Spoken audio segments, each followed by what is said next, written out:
look at locations on the unit circle itself. Really, it's all about coordinates, just like graphing is on a piece of graph paper. I mean, realistically, you put your pencil at the center of the unit circle and you just move around, find your way out. So you're going to be having questions that may, look something like this. What is the sine of 30 degrees? Or what is the sine of 7 pi over 6? Well, you just literally go on your circle to 30 degrees, and then you need to know that the first number is cosine and the second number is sine, so the sine of 30 degrees is 1/2. Another way to explain that is that the cosine is the coastline number. So coastline being something that we recognize as being, if I stand at the beach, I'm looking at the horizon line. That coastline number goes this way. And then I have some sunshine, so this we call the sine rise and sine set.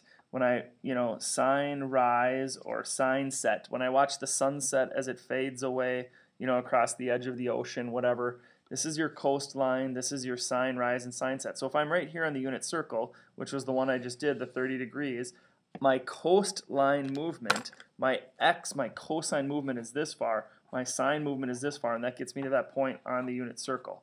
Not a very good circle, but you know what I mean. So then this would be cosine, and then this would be sine.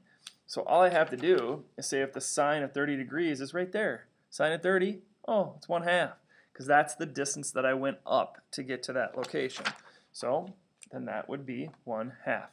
What about the sine of 7 pi over 6? Well, I have to have some idea of where that is. 7 pi over 6 is past 6 pi over 6, because 6/6 would be pi. So this is the guy I'm looking for right here, 7 pi over 6. And I'm looking for the sine. It's cosine comma sine. So that's to go this way on the cosine and then down to the sine, -1/2. So that would be -1/2. Okay, well, what about a couple of cosines or something like that? What if we had cosine of 3 pi over 2? Well, I got to find 3 pi over 2, which is down here. And the cosine is the first number, so it's 0. So the cosine of 3 pi over 2 is 0. How about the sine of pi?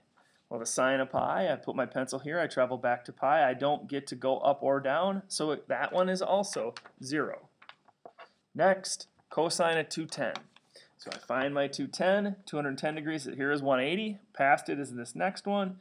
And then the cosine, because I'm going back this distance, back, that's negative, and down is negative. So the cosine is the first one, it would be negative square root of 3 over 2.